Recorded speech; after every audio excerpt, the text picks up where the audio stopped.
Assalomu alaykum hammaga. Mana Alloh xolisi eshiklarimizni bitirdik. O'tgan safar plintuslarimiz ozgina chalasi bor edi.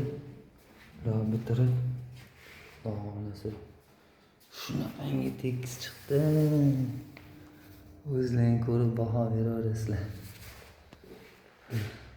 Eshiklarimizni rangi malochniy bo'lgan.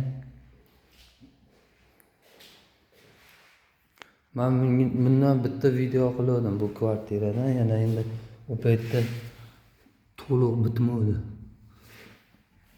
Budujniy eshiklarimiz. Ozgina eshik o'ynaydi ekanda, ozgina luft bor ekan, o'shaning uchun ozgina zazorni kattaroq qoldirdik mana. Eshiklar.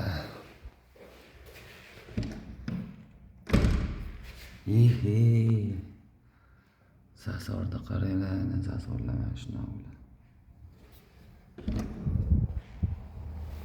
Alloh taoloning qurbi bor.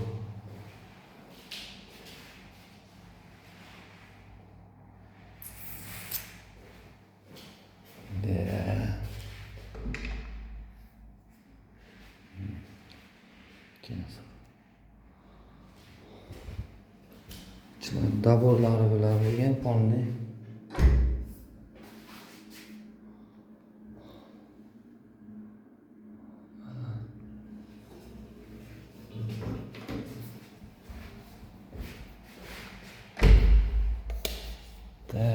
Endi keyingi xona.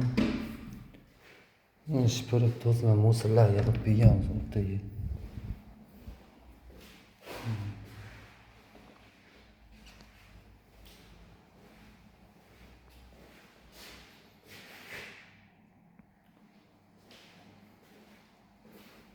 Juda ham chiroyli, skromli chiqqan.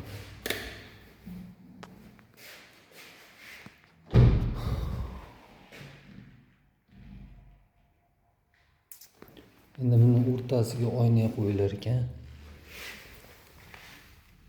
Mana uni plintusni qo'yganda mana dekorda mana temiri dekordan ko'tarilib turar ekan 2 mm.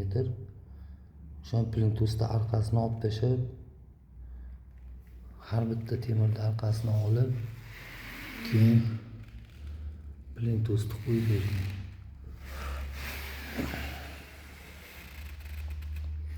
Bo'lmasa zazor katta ochilib ketyapti.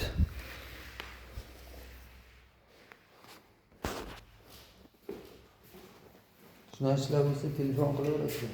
Xizmatdamiz.